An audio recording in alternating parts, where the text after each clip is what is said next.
Boa tarde, pessoal. Eu estava quase começando em inglês, porque a gente estava falando em inglês, eu passei a manhã toda falando inglês, mas enfim, em português mesmo. É um grande prazer estar aqui com vocês hoje à tarde. Eu vou daqui a pouco passar a palavra para o professor Ricardo Krieger, para que ele apresente o nosso convidado, a quem eu já agradeço imensamente. Gostaria, como sempre, de lembrá-los de deixar o like na palestra, tocar o sininho para notificação, assim, subscrever o nosso canal, porque isso nos ajuda a subsistir no YouTube. E lembro a todos que, como faz parte das disciplinas de seminários, das diversas disciplinas de seminários, em seguida já está disponível na página do Aprender a ficha de acompanhamento, que é a forma com a qual a gente afere a frequência de vocês e, portanto, a menção. Então, sem mais delongas, thank you very much, Stefan Green, for giving us this lecture in this afternoon here. I think it's late in Chicago, but we'll pass the word to Krieger. He will introduce you. Okay, thank you very much again. So I'll do a quick introduction, Stefan. It's my pleasure to introduce Dr. Grings for today's talk. Dr. Grings has more than 20 years experience in genomic and metagenomic analysis. He was a visiting assistant professor at the University of Notre Dame, Indiana, teaching environmental microbiology. Then he moved to Florida State University in the Oceanography department, working with microbial bioremediation. Dr. Green has more than 70 papers published and currently is the director of the Sequencing Core and associated director of the Research Resources Center at the University of Illinois, Chicago. So thank you very much, Stefan, for being here with us this afternoon. We're looking forward for your talk about microbiome sequencing in high host and low biomass samples. Great, thank you so much. Really happy to be here, and well, I'm actually not there, but we'll do the best we can, and maybe someday I will get to be there. As Ricardo said, I'll be talking about some of the microbiome sequencing scenarios that we run into that give us a lot of difficulty. And so I made a talk basically, how do we start to address some of these problems so that we could really get enough sequence data from our samples to start to answer relevant biological questions. So let's see if there we go. We have a few different problems. Oh. Share screen. It's not sharing, huh? No, it's not sharing. Yes. Sorry. Let's see about that.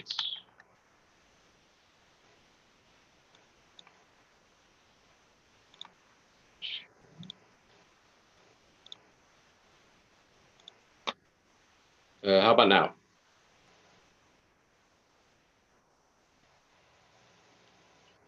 Oh, okay. You're seeing the other window.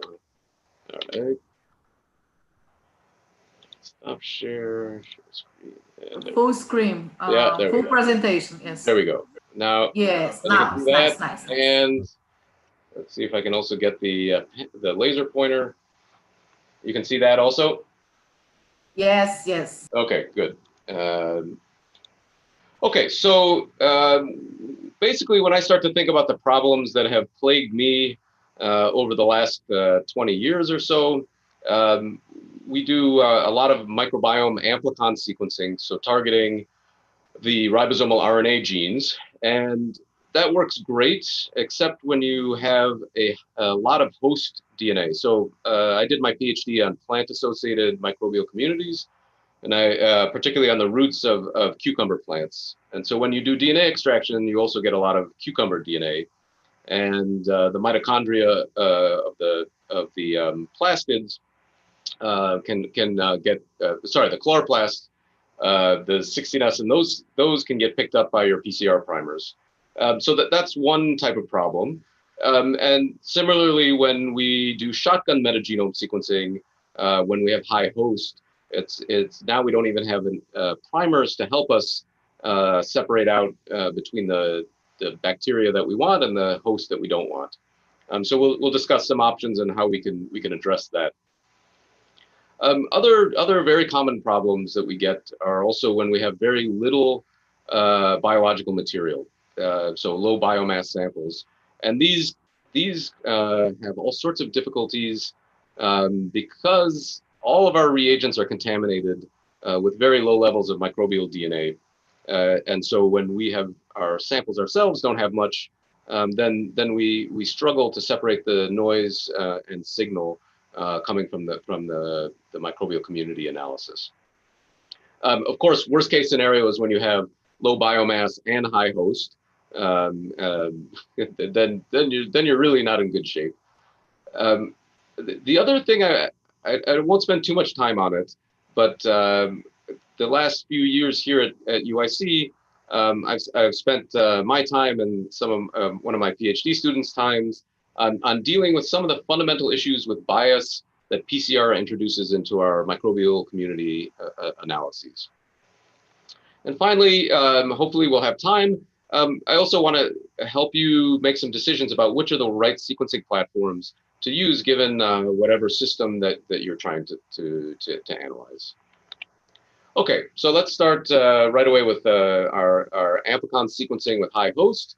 As I mentioned, we did a lot of work in plant roots, and here is a PhD student who came after me, Maya Ofek, and she did some nice microscopy work with in situ hybridization of plant root, and just quite neat is this is the tip of the root where you have the growing tissue, sort of intermediate, and then an old root. And what's very interesting is in these micrographs, you've got a blue DAPI stain, and then the fish probes are in red here that are just targeting bacteria in general.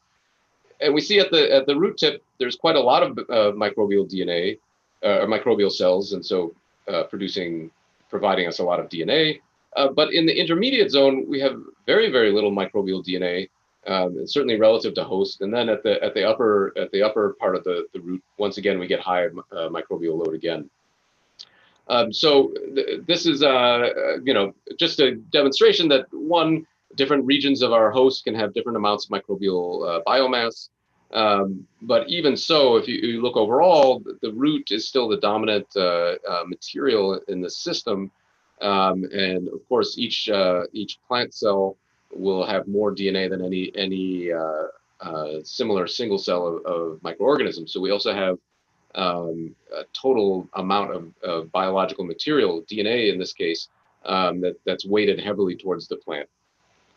So plants are not the only system that we worry about this in. There are many systems where we have high eukaryotic DNA relative or other nucleic acid relative to the microbial nucleic acid. So environmental systems like plants, but in human mouse and rat studies, we have skin and vaginal systems and nasal swabs that all contribute that have this kind of same problem where we have very high host and very low relative amount of material from microorganisms. The other issue here is that, again, as I alluded to, our host organism also generally have a much larger genome and therefore contribute much more DNA, even if we have the same number of cells. And then in those eukaryotic cells, we have both mitochondria and chloroplasts, and those have their own native 16S ribosomal RNA genes. And so particularly when we're sequencing with Amplicon sequencing, those sequences can be picked up by our PCR primers. And the other issue, it's kind of a fundamental thing, is if you know what you're looking for, like, I'm sequencing just one organism, then you can target it quite directly and you don't have to worry about the amount of host. But in our microbial ecology studies, we're trying to discover everything and we don't know what's there. And so we need to be very careful that our methods that remove the eukaryotic nucleic acid or avoid the eukaryotic nucleic acid don't actually also eliminate bacteria that we actually are interested in. Okay, so let's just kind of restate the problem when specifically related to PCR amplification. So I'm sure most of you are familiar with very general microbiome amplicon sequencing approaches, where we have primers targeting conserved regions of microbial ribosomal RNA genes. We run a PCR with those primers, and we sequence whatever we amplify. These primers and under the PCR conditions that we use will also amplify targets that have mismatches with the primer. So we don't need to have 100% perfect matching PCR conditions to get amplification, which is good for us in the sense that we want to be able to target organisms we don't know about that might have mismatches, but bad for us when we worry about amplifying chloroplast and mitochondrial DNA sequences.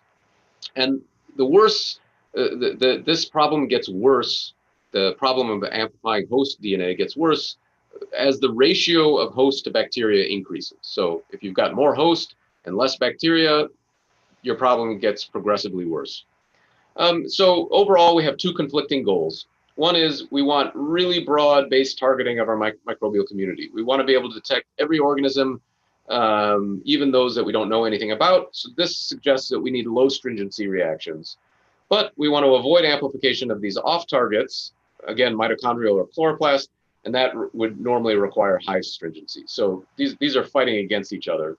And I'll just give an example from my own PhD, again, working from cucumber roots.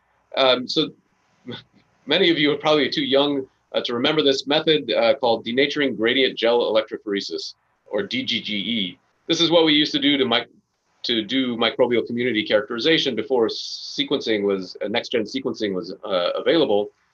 Basically, you would run your PCR in an acrylamide gel with a gradient of denaturant, and then different sequences would stop at different locations in the gel, and you would get a band. So in this example, we took just pure cucumber and extracted DNA and ran a PCR, and we get a very strong band right here, which is the cucumber plastid or the chloroplast sequence. And here's from the number 2 is from an actual root that grew in soil that had bacteria all over it. And basically, when we do the same thing, we mostly see the chloroplast sequence again. There are some faint bands here, but we don't see too much other than the chloroplast. And this is the same scenario when you do sequencing, and 99% of your sequence data are the chloroplast sequence. So there are again a number of situations. It's not just doing bacterial amplifications from plant roots. This scenario also happens in fungi. Here's another DGGE gel. This is with fungi rather than bacteria. And again, we are picking up the plant DNA. This is not chloroplast. This is the 18S ribosomal RNA of the plant. And so the situation is not as extreme. We're still able to detect other bands of fungi, but we're still dealing with this issue where the mismatches between the primer and the host eukaryotic genome are overcome during the PCR conditions that we have. And this over here is an example from a study we did recently looking at the microbiome of mouse oral microbiome, so tooth-associated microbiome. And actually, in this case, we get 3 bands. This is just an agarose gel, not an acrylamide gel. We get 3 bands. The lower band is the mitochondria of the mouse. The middle band here is the bacterial small subunit ribosomal RNA, so the 16S. And then the upper band is the mouse 18S ribosomal RNA gene as well. So single PCR, and we're picking up multiple bands when the host DNA is quite high. Okay, so we have a number of different solutions that we can take.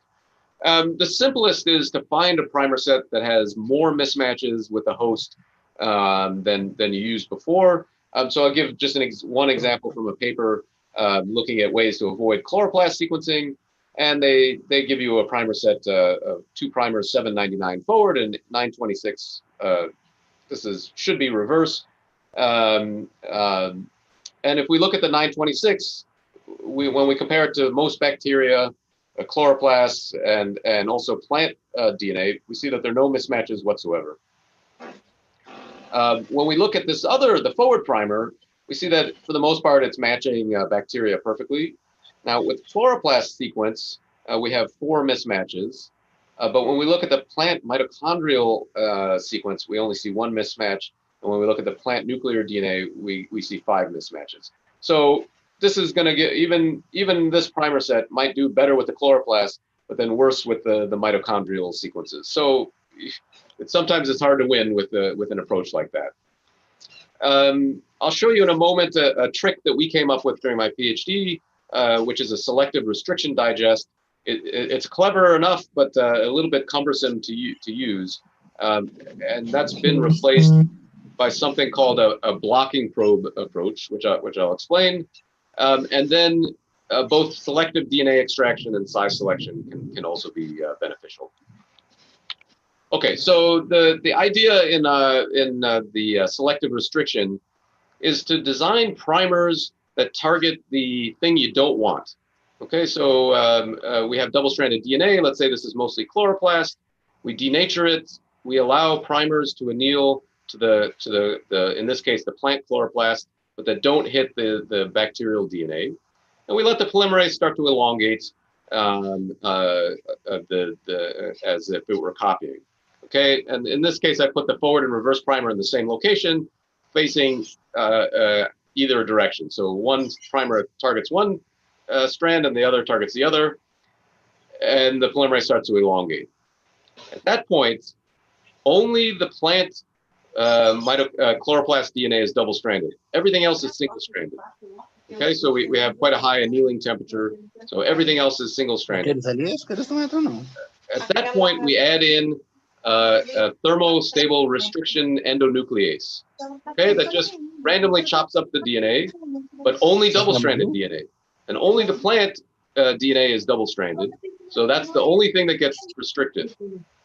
Then you heat and activate the restriction enzyme. Um dia o tucano estava fugindo de passarinho pequenininho, ele ficou lá dentro, pouco, um tucano. Aí o pássaro dentro da árvore lá. Sorry, we have some noise here. Just a minute. Yeah, no worries. Divago, can you mute him? Lagarto tão enorme entrou dentro do tronco dela, tem buraco lá. Será que não é isso? Tá matando? Lagarto não mata, não. Divago, can you mute him? Okay, seems like we managed. Yes. Okay, so we then heat and activate the restriction enzyme, and then you start again with regular primers targeting the region of interest. But now the forward primer anneals and the polymerase starts to elongate, but it's unable to complete the copying because we've got a restriction site that's cut the DNA there, so it's no longer able to access copy the primer site for the reverse primer. So we've in essence selectively restriction digested the unwanted template. So if we go back to our this cucumber plastid scenario that I showed you, again, this is pure cucumber DNA. This is the cucumber root where we just run this without any restriction digest. And then this is what it looks like once we apply this selective restriction digest. We now see that this band, this is the chloroplast, is gone. And now the PCR is able to detect other targets in the sample. So each one of these bands represents at least one different organism. And these are bacteria rather than the chloroplast sequence. Again, it's a clever idea, but a bit inconvenient to use. Much more common, but quite a similar idea, is to use something called a Pcr blocker. Okay, so there are synthetic DNAs that you can order that are called peptide nucleic acids, or PNAs. And these have a synthetic backbone, but still undergo Watson-Crick base pairing. Okay, so they still have, they're still able to do anneal to genomic DNA, but they really have a very high affinity for DNA. So they actually have a higher melting temperature than DNA hybrids do. But a polymerase cannot elongate from these backbones. Okay, so you cannot add on additional nucleotides. So when this thing anneals to DNA, it kind of just sits there and blocks anything from happening around it. Okay, so we design these oligonucleotides, but made with the synthetic backbone, and we put it into our PCR reaction with our normal primers for 16S amplification, and this thing sits in the middle on one of the strands.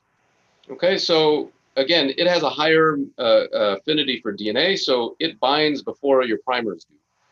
Okay, and the reverse primer in this case will anneal, and the polymerase will start to elongate, and then when it hits this PNA clamp, it stops. Okay, so even if your polymerase has 5' to 3' exonuclease activity, like standard Taq polymerase, it doesn't work on the peptide nucleic acids. Okay, so the polymerase can no longer extend beyond here, and the polymerase cannot extend from this side either. So this reduces the ability of this template to be amplified. If you don't have the PNA blocker, then everything is just fine. So because you can make these highly specific to the sequences you don't want, you're able to limit the amount of amplification of specific sequences. The one downside is that these are quite expensive to synthesize, so there is a cost associated with it.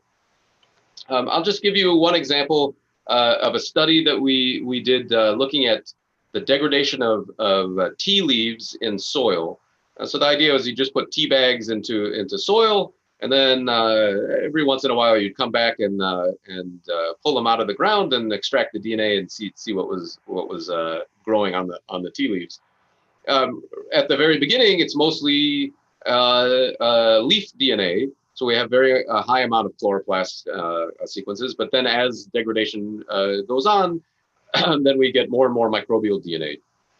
So sorry, this might be a little bit complicated, but this is generated. So we had 5 different time points. So 1, 2, 3, 4, and 5.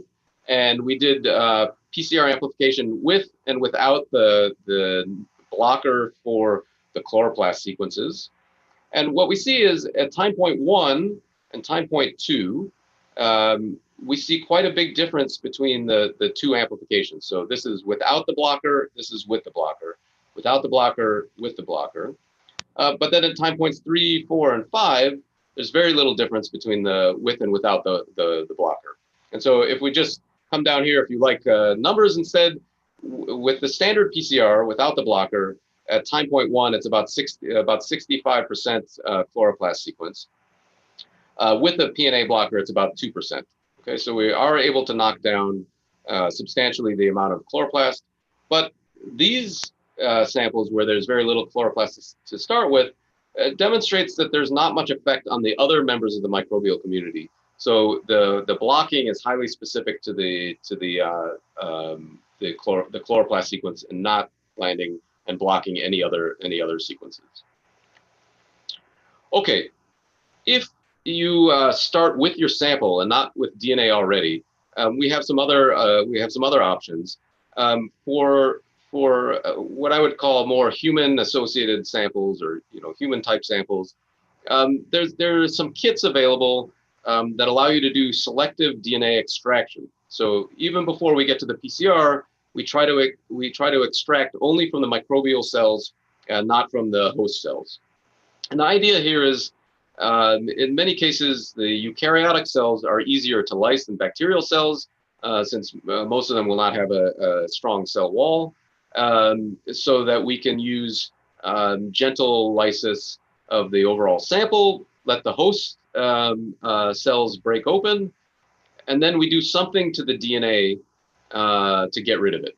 Okay, so we can use a restriction enzyme or an exonuclease to chop up the DNA or degrade the DNA, and then we inactivate that endonuclease or exonuclease, and then proceed with a standard DNA extraction. So, for example, if we're looking for microorganisms in blood, we do a lysis of the human cells, and now we have intact microbial cells in this mixture cytoplasm from the human cells. And then we do a digestion of human DNA, centrifuge microbial cells, and then take that pellet, wash everything off and take that pellet and do a regular DNA extraction. And so there's a company called Molsheim, that's a German company, and QIAGEN actually is also a German company, so that they also sell a similar product. I'll just say that at that point, you should be able to use your standard PCR workflow, and you don't need to do further selective amplification if it works. If your bacterial cells are already lysed, then this approach really won't work. So if you've got some degradation or a very old sample, it's not a great approach.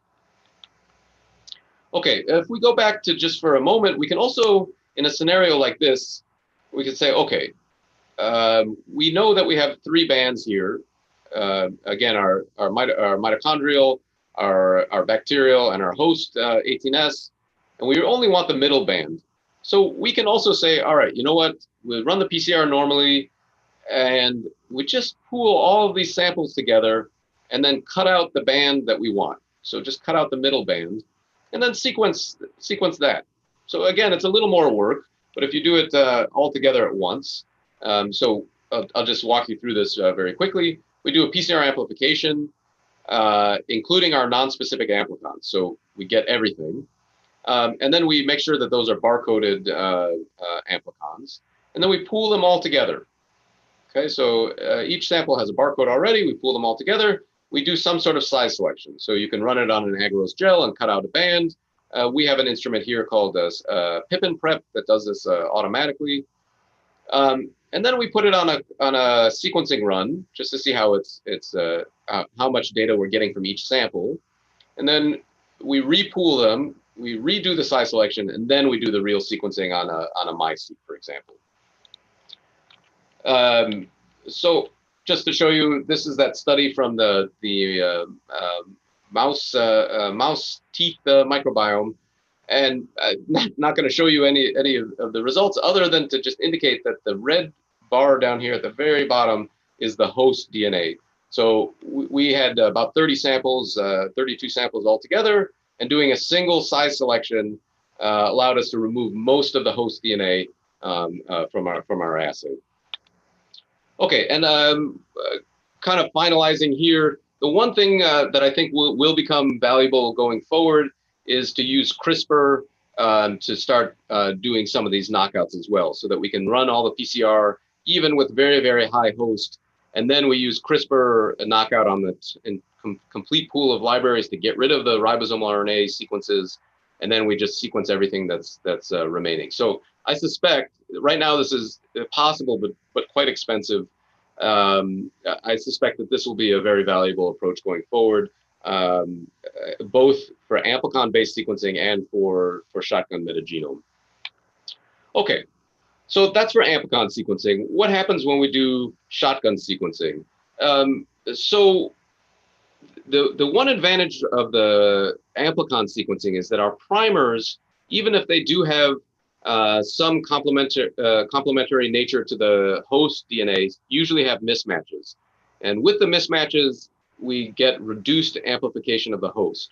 So in cases where the host level is quite high, amplification usually helps somewhat. Okay, so it's not as bad as it could be. But when you do shotgun sequencing, that advantage disappears. Okay, so with the shotgun, whatever DNA, whatever the ratio of host to microbial DNA is in the sample, that's what you're going to get in the shotgun. So the way we can say this is that we don't do any a priori selection during the nucleic acid processing. Okay, so we're just taking everything that's there and making a library.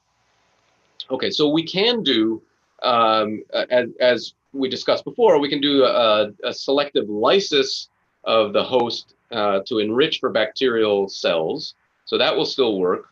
But if we've already done DNA extraction, we can also do something called a methylation pull down, where we try to capture methylated DNA and get rid of it.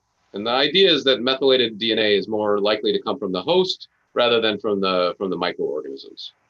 The other thing is you can just sequence more. Okay, so this is expensive, but it has the advantage that we don't really need to do any manipulation. And I would say that that's a viable approach if you're at 90% host. Okay, when you get to 99% host DNA, it's really rough. It's just so expensive to get enough sequence data to do anything with. Okay, so just a quick shout out to the methylated DNA approach. It's basically in immunoprecipitation or pull down. We have antibodies targeted to methylated DNA attached to beads that we pull out with a magnet. So we allow we bind the methylated DNA, and then we pull out the beads with a magnet, and then we sequence everything that's left over. Okay, so just a quick note: this does not work if you're going to do 16S Amplicon sequencing, because mitochondrial DNA is not methylated, so it doesn't help you there. And here's just an example from the company that say, okay, in green, dark green here is the human DNA, and here's this is again from saliva. Here's the amount of data that we get from microbial cells. So it's 90% plus host, and then after they do the depletion with this methyl pull down, then it's less than 10%. I will just say this is not our experience. We have not had good luck with this kit, and we're not the only ones. So even though it's possible, we have not seen that it works great. I do want to introduce you to a paper that was just published recently that takes a simple approach, and it says this is a selective DNA extraction. So you have to start with your sample. But they said, okay, look, let's pay attention. In this study, they were focusing on saliva. Saliva tends to have very, very high host, whereas if you're working with fecal material, you don't have to worry about any of this. The amount of bacterial DNA is so high that it overwhelms any host material. And again, various samples have very, very high host, but saliva is also quite high. And so the strategy that they've taken here is to, again, lyse the host cells without lysing the bacterial cells. And the way they do it is quite simple. They just put the saliva in basically distilled water. Okay, so then you have osmotic pressure. The host cells burst, whereas the microbial cells are just fine. And then they use something called Propianobacterium monoazide, which is a photoreactive DNA binding dye. So you add this to your extraction, and then you use a light to cross-link DNA with the PMA, the PMA molecule. Now, PMA cannot pass through intact membranes. Okay, so intact cells, this is very similar to a live dead stain. In intact cells, the PMA molecule doesn't get through the membrane, so then it can't be cross-linked to the DNA. But for cells that are lysed, then the PMA can bind, and the light cross-links, it attaches the PMA to the DNA. And that inactivates the DNA from being used for PCR or for shotgun sequencing. Okay, so this is just a comparison of a few different methods, but the method they're showing here is that the PMA, we've got host cells and microbial cells in green, and then the host cells are lysed. The PMA grabs onto the DNA, is cross-linked to the DNA, and then when you do a DNA extraction, you really can only sequence the bacterial DNA. And so then they just give an example of using these different methods, and they show that this lysis plus PMA is most effective. This is the y-axis here is the percentage of reads that are mapping to the human genome. So that the higher the number, the worse off we are, because the more that maps to the human, the fewer that we have for bacteria. Okay. Moving on to a new topic here. I always talk too long, so we're going to go into hurry up mode now. Low biomass samples introduce a very different type of problem for us. And as I mentioned before, the issue is really this background contamination. Every reagent that we know of basically has some microbial contamination. It's a nightmare. And the worst case for us is when we have low biomass samples that we're then putting into these reagents that have their own microbiome associated with them. And then we are unable sometimes to distinguish between host or what's coming from the reagents and what's coming from our samples. Okay, so just as I mentioned, really everything is a potential source of contamination. The tubes that you're using during sampling, our extraction kits, our PCR reagents, our next-gen sequencing reagents. Your laboratory will have contamination. You provide contamination. We can also have some reagent, some instrument cross-signaling that contributes to this problem. But really, we're concerned about these reagent contamination issues. Most pertinent here is that as the amount of material that you're adding to the sample decreases, the representation of the reagent contamination goes up. And these just create headaches for us. So what are our solutions? There's no one solution. Okay, so it's really a system that you have to put in place when you're dealing with very low biomass samples. Okay, so obviously good laboratory practice, cleaning your lab and wearing, protective gear and masks and gloves. Everything is aliquoted into single-use reagents. We can purchase, there are some reagents on the market that are marketed as specifically low microbial nucleic acid reagents.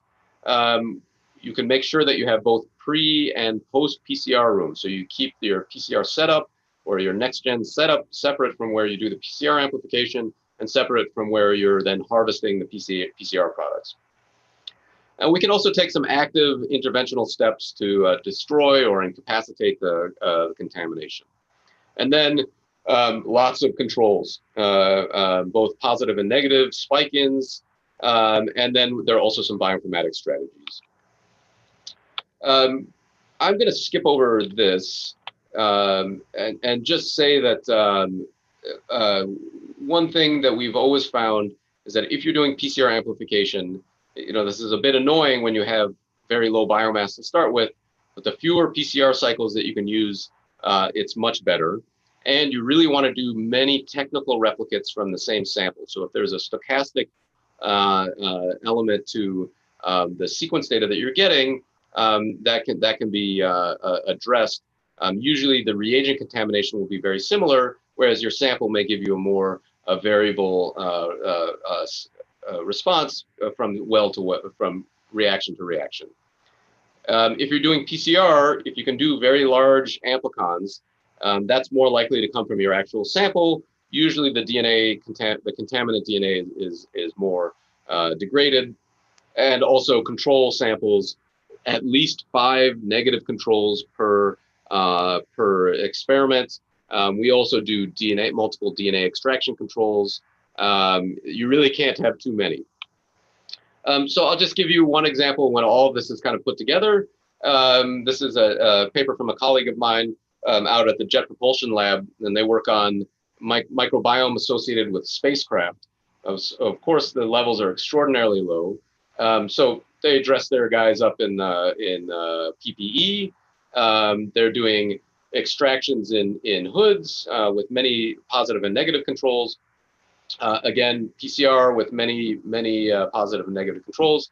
And then they've got an algorithm that can help you address what sequences are likely to be negative control contamination, and which ones are to be true sequence. You can also dilute a sample. Okay, so if you have a sample, you do a dilution series, and you wait until you see that the microbial community stabilizes. And when it stabilizes, that indicates that you've hit you're now seeing only the reagent contamination. So just to review, we do good cleaning, lots of extraction controls, lots of PCR controls, and then we have bioinformatics to help us do limits of detection to determine which samples to exclude, which sequences to exclude. So just final recommendations: a clean workspace, fresh reagents every time, controls. You can also do PMA treatment at the time of DNA extraction. Before you add your actual sample in, you can do a PMA treatment. that should inactivate any DNA in your reagents. You can also just work with different sample types. It's a nightmare. RNA is also a possibility because RNA is so labile in the samples that you don't expect residual RNA hanging around. And if there are even low abundance microorganisms may still have more copies of ribosomes than they do of ribosomal RNA genes, and that can help boost the signal of the sample a bit. Okay, I think I will skip the PCR bias. If any of you are interested in that, you can look at some of the papers we've put out, because I do want to talk just about some methodology on terms of sequencing, like how should we choose which sequencing approach, which sequencing platform is the best for your particular project. We now are kind of in a golden age for microbiome sequencing, and we have so many tools to help us. The most standard approaches are to target a single amplicon PCR of the ribosomal RNA gene, usually the small subunit ribosomal RNA gene or the 16S.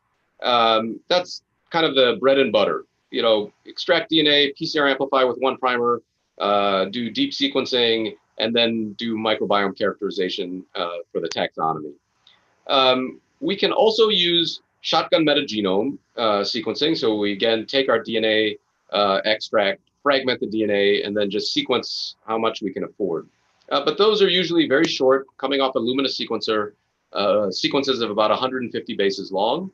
And those have some limitations for ability to assemble genomes or to get species level annotation of our sequence data. Coming online now are full-length 16S amplicon sequencing. So now we don't have to worry about which variable region to target. So we can use PacBio or Oxford Nanopore. We give it full-length 16S amplicons, sometimes 16S plus the internal transcribe spacer, the ITS region. These instruments can handle a few KB sequences. There's also a company called Loop Genomics, which uses Illumina sequence data, but to generate synthetic long reads. So those are quite valuable. We can also generate longer fragments from our shotgun metagenome. Again, I'm thinking of PacBio sequencing, where you can get high quality, high accuracy data, but it's still, instead of 150 bases long, it might be thousands of bases long. And this can help by giving you entire genes, which we can then use for better annotation purposes, and also give you better genomic context, and can also help with assembly. Some newer stuff, there are some kits on the market that are using still PCR, but instead of one amplicon, we target 5 or 6 simultaneously, and then you sequence all of those together, and then you get improved annotation because it's targeting multiple variable region. And then some really long read metagenomics, particularly with Oxford Nanopore. You can get hundreds of thousands of bases long, but with a higher level of error. Okay, I just want to show you one example from a recent study on our part, looking at the nasal microbiome of Parkinson's patients compared to healthy controls. I'm not going to go into the results of the study too much, but this is just the overall results from using a single variable region, a single amplicon. And then this is the results from targeting 5 or 6 different primer sets simultaneously. Overall, they look quite similar, but I'll just point your attention to this one group of organisms in yellow. So this is Propianobacterium. It's a very common skin microorganism. And we detect it in relatively high abundance in the multiple amplicon, but we don't detect it at all in the single amplicon. And it turns out that the primer set you use here has mismatches with Propianobacterium, so it doesn't amplify well. But when we use multiple different primer sets, we're guaranteed that one of them will pick up Propianobacterium.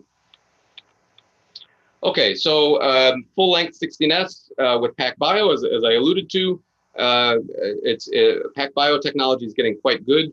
So you can go up to a few KB or more and still get very, very high accuracy. It's still relatively expensive, but can be very, very valuable. Short read shotgun metagenome will get you more data both on species level annotation and and also functional gene content. And in some cases, for certain types of studies, you might only need 1 million sequences.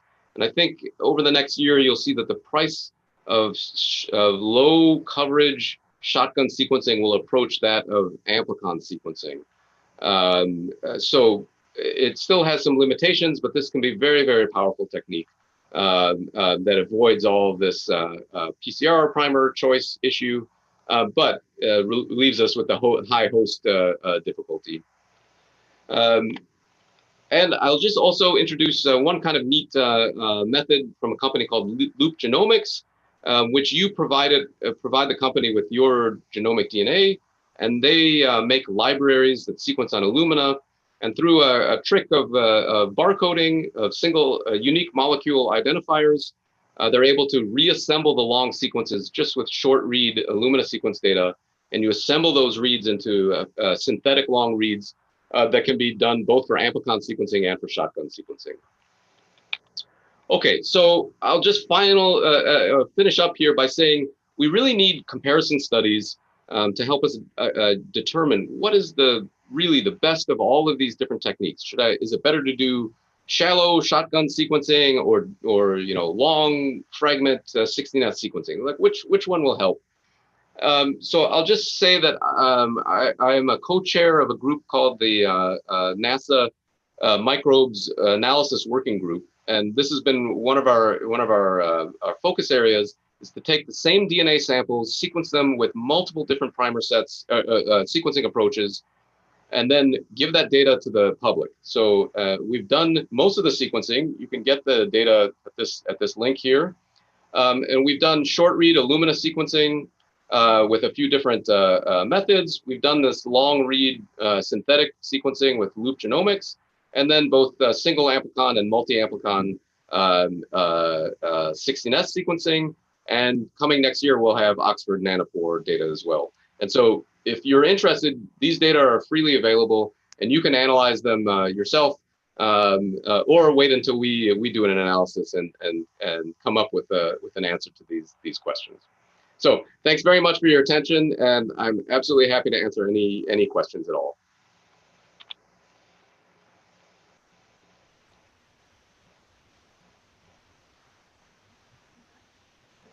So thank you very much, Stefan, for your talk.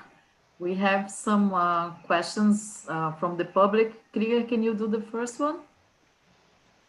Yes, I have a few questions here. I'll read for you, Stefan, if you can help us answer that.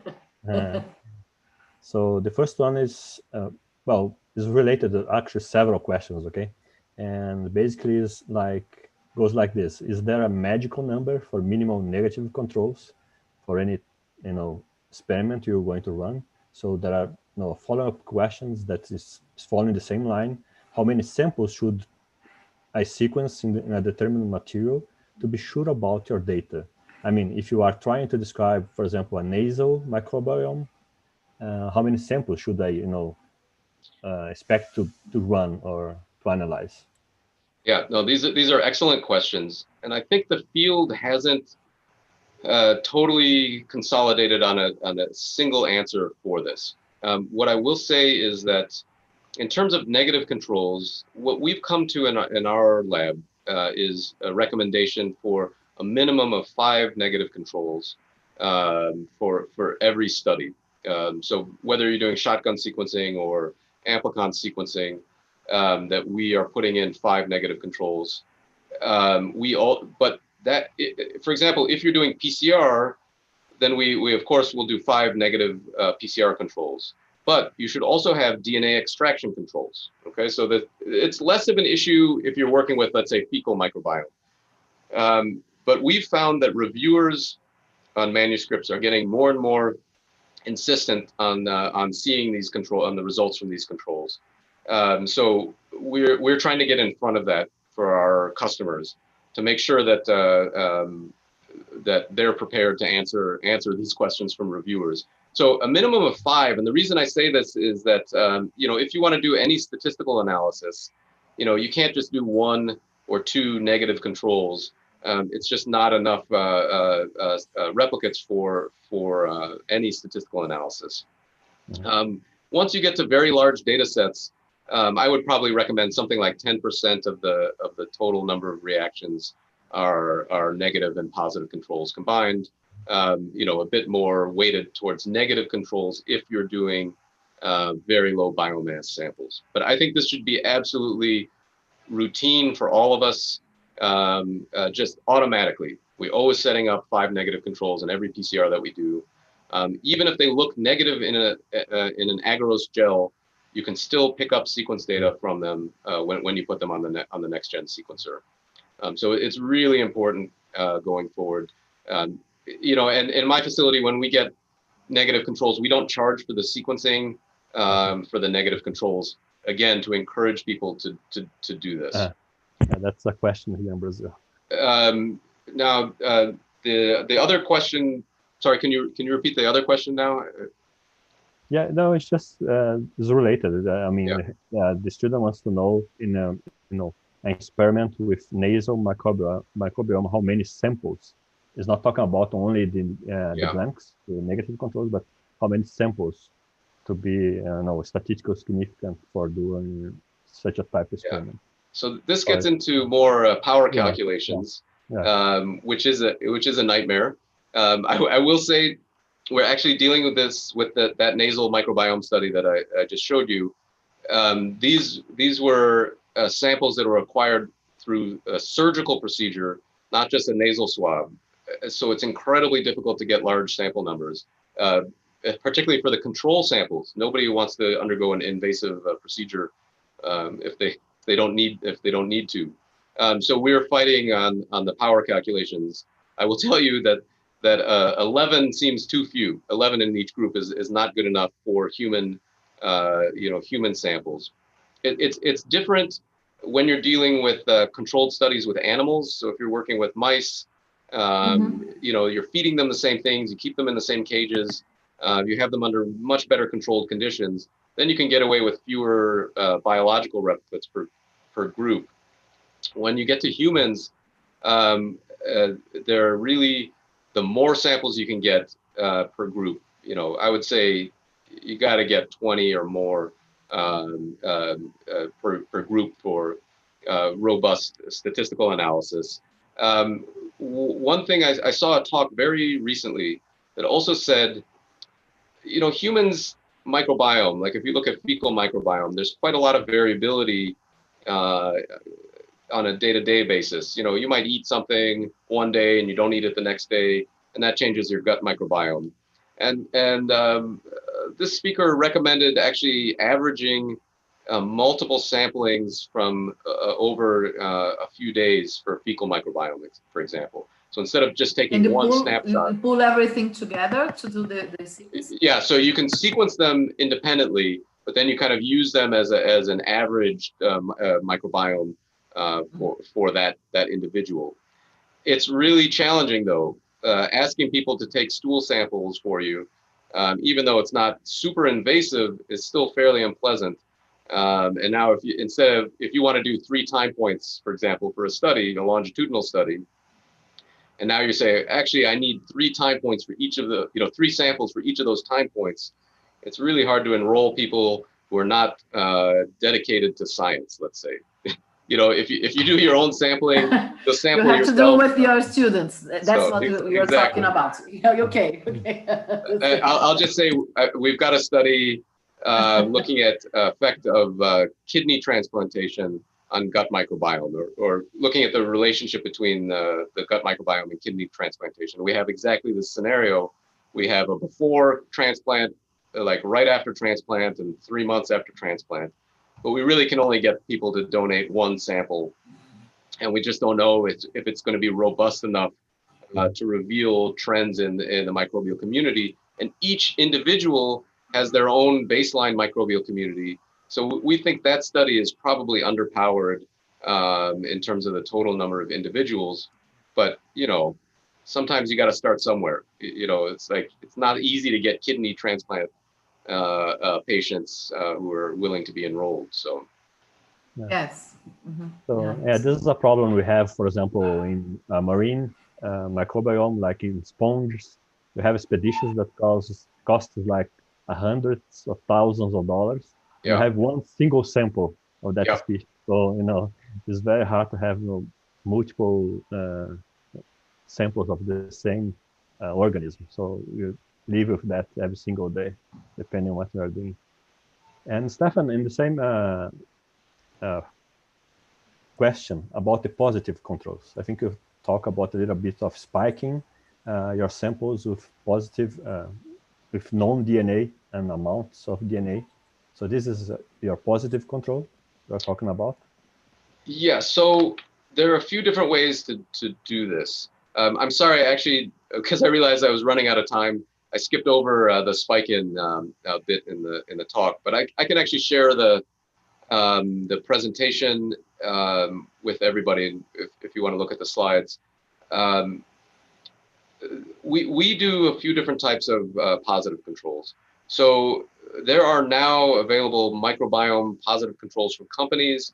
There's a company called Zymo in California, and also the American Type Culture Collection is also selling spike-ins or microbial standards.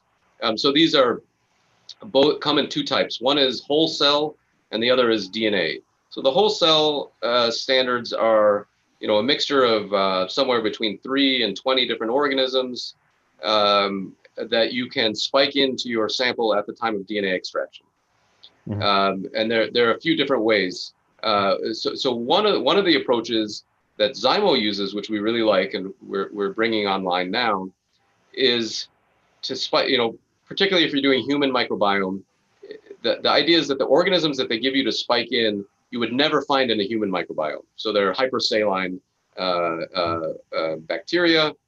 You spike them in, you do your DNA extraction, and then you do your sequencing, and you say, okay, I know that I spiked in 10 to the 6th copies of or cells of such and such organism, and 10 to the 7th copies of such and such organism.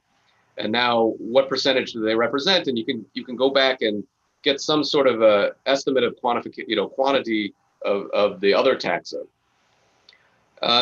You can also buy DNA spike-ins, the same thing, where you spike in a known DNA sequence and then follow that through in your through your sequencing. Or you could just have a positive control where you say, okay, I put in 50 nanograms, I make a shotgun library.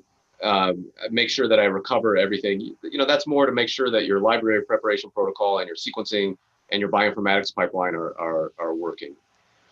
We've been using a homemade method for spiking in for very low biomass PCR projects. So we've got some that are skin or eyeball microbiome, where we just get swabs with extraordinarily low biomass.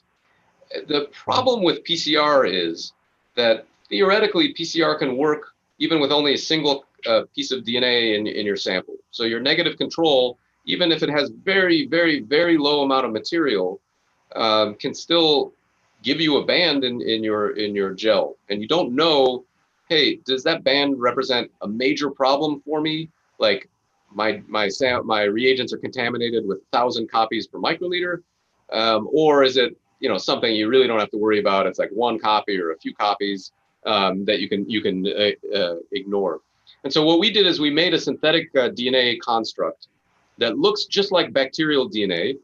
The primers anneal to it just like normal. They generate the exact same PCR amplicon, but in between the primers, we put totally random DNA. Ricardo, you'll actually enjoy this. I put DNA from sea cucumber in the messenger RNA in the amplicon. Okay, so it's like you don't expect sea cucumber in your fecal samples or eyeball samples. So the thing is, you can't tell at the PCR stage. Okay, so you run the PCR, you get a band, but you get a band from every sample, including your negatives. Okay, so your negative controls also produce a band.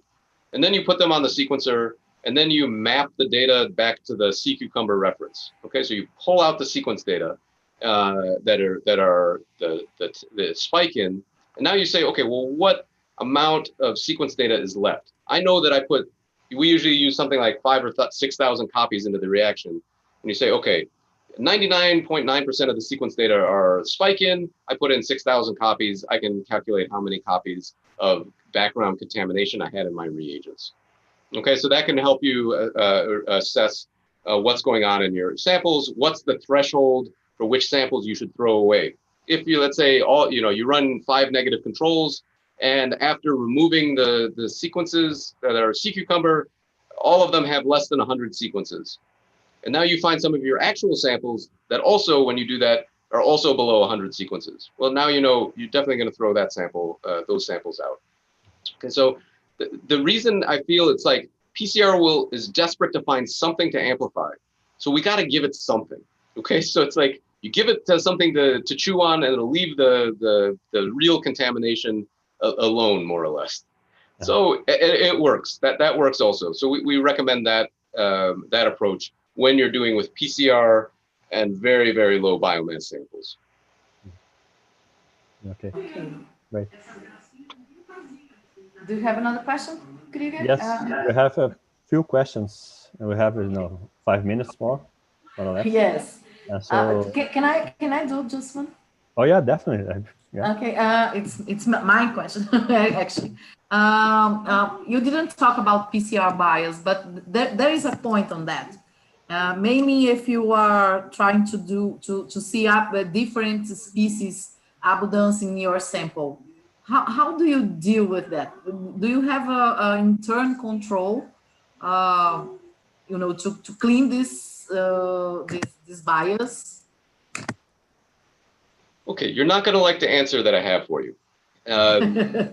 My feeling is that there's no real solution to PCR bias. This doesn't mean that PCR isn't useful and doesn't help us get data that are informative. But we have to accept upfront very serious limitations of PCR. Okay, so when we get sequence data back from a PCR sequencing approach, and we say, 10% are lactobacillus and 20% are E. coli and 30% are, whatever.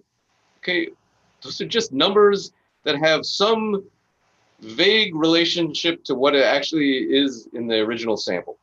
Okay, so the worst case, I think, is that there's a paper from it's in the talk. The lead author is Laura Hug, and it's I'm forgetting the PI's name.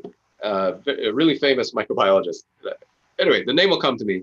So they did a study of shotgun metagenome from a wide variety of different of samples, and looked for novel sequences, and they found entire phyla of organism that we didn't know about. Not just like one or two, but like basically another branch of life, of microbial life. And we never see these organisms in PCR-based sequencing approaches at all. Okay, what we see are those organisms that we designed the primers based on what we could grow in the lab, right? So the primers are still derived from E. coli and whatever else we had growing in lab 30 years ago. So we really did a huge amount of effort into trying to understand the interaction between primers and the template, and how many mismatches could we overcome. So there really have a couple neat, I like them. Nobody will ever read them unless they're very tired, but we really dug into it. And basically we found that it's almost impossible to overcome certain types of bias with just annealing temperature changes or making maybe more degenerate primer pools. It's fundamental. PCR has preferences. Okay, they just like certain sequences get preferentially amplified. The only way that we found to really help this is to limit the number of cycles that you can run the PCR. Okay, so it's like every cycle is worse than the one before. Every one introduces more and more bias. So we found a way to do only 2 cycles of PCR. And so we say, okay, the PCR is introducing bias, but we only let it do its mischief for two cycles. And then we find a way to get enough material without having to continue putting PCR. adapters that we run 2 cycles and then we PCR off the adapters rather than the sequence. And we find that helps with bias. But it hasn't really found its way into everybody doing it on a routine basis. It's a little tricky to get operational. But I think fundamentally, if you can avoid it, shotgun Amplicon sequencing is less preferable than shotgun sequencing, precisely because the bias issue is much less in force for shotgun metagenomics than for PCR. And I think we'll continue to use PCR because it's easy and it's relatively inexpensive and it gives, in some systems, informative results. But I think we should encourage ourselves as much as possible whenever the opportunity affords it to use shotgun metagenomes in place of Amplicon sequencing. And the host issue is a real thing, and I hope that some of these techniques where we do selective lysis of the host cells can help with that. Okay. So Krieger, do it. Yeah, Stefan, we have one more. I mean, I have several about bioinf analysis. Okay, several. So I try for the sake of time, I'll try to try to combine all of them in a single one, and then we can discuss a little bit. Okay. So the student is asking, there are any bioinformatics tool to exclude potential contaminant sequence from samples if no negative control were done for DNA extraction. So at the end of the process, you have the data, you cannot go back, and you need to convince the reviewers that your data is trustful and you can remove, at least try to remove some of the contamination, possible contamination. Yeah, that's more. I want to say yes, but I'm forgetting the paper right now. I got to think about this. There is a paper. I think there is a paper that describes a bioinformatic tool, but it can also, if you can't do negative control, of course, if you've got the data in hand, that's what you're stuck with. But going forward, you can also think of just taking one sample and doing a dilution series. And I think that can help going forward. So it's possible even now, if you've already got a data set, you could go back and reinterrogate a sample, though we don't recommend it because we do see a big batch effect from when you make the library. It's the library preparation, not the sequencing that introduces the batch effect. But let me see if I can dig up this paper and I'll send it to Ricardo. I just saw one. But there are a lot of papers out there. But yes, there is one. There is one that I know of. Okay. So I have one last question that's mine, if I may. Yeah, absolutely. And conclude. This is the last one, okay? And what about the ancient DNA, okay? But the problem is basically the same. But now you are in the opposite direction, right? The microbial DNA is the contaminant. So can you learn about our current problems, PCR bias and shotgun bias, but using those informations where people are trying to avoid the actual contamination with microbial DNA? That is the most abundant DNA. So can you say the type of sample again? I missed the very first word there. The ancient DNA. Oh, ancient DNA. Yeah, exactly. Oh, yeah, that's also a nightmare. We've had some projects where we've been dealing with this issue, and most of the DNA is microbial. This is quite challenging, but I think there are a few approaches that you can take. So one approach that some of the investigators here at UIC have taken is to design probes. If they're doing ancient animals, you design probes based on modern equivalents, and then you try to pull out the DNA sequences that that you want or that are closest to the, I think they were doing horse or ancient horse DNA. So they designed probes based on horse genome to pull out similar sequences from the ancient material. You still see a huge amount of bacterial DNA. It's been very, very challenging. The only other thing that I will say that technique that really looks promising again is CRISPR, where you can make a whole suite of guide RNAs to knock out the things that you don't want. So there's actually a company now called Jump Code that's making these for similar applications. They're doing it initially for ribosomal RNA depletion, so where you're just targeting the ribosomal RNAs to knock them out of a let's say a meta-transcriptome sequencing effort. But I think you can put in just a tremendously large number of guide RNAs. So it may be possible that we would, in all these scenarios, it's not about totally eliminating the thing that you don't want. It's about knocking it down to a level where you can afford the sequencing. So in a way, even a partial reduction of microbial sequence data using an approach like that could be effective.